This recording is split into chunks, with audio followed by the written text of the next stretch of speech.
Za Sunekos Performu, što je niskomolekularna hialuronska kiselina i 6 amino kiselina, apliciramo malo drugačije. Imamo više točaka na licu, 3 visoko, 3 srednje i 3 uz mandibulu.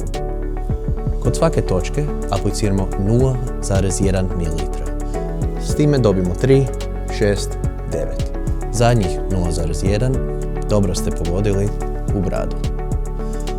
Naša niskomolekularna hialuronska kiselina je dovoljno sigurna za aplikaciju ispod očiju i na čelu. To je razlika između 1200 i Performa. U kombinaciji oba proizvoda daju vam regeneraciju i rezultate koje vaši klijenti žele. Sad kad znamo naših lokacija ubojnih točaka i dozu, kako aplicirati? Koji je protokol za Sunekos? Sunekos se aplicira u 3 navrata.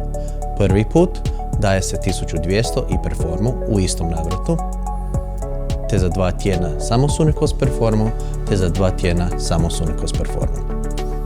Kod klijenata sa jakom elastozom ili melazmom uvijek je sigurno dati 4. dozu. Sunekos, sigurno za sve vaše klijente od ranih do kasnije dobi.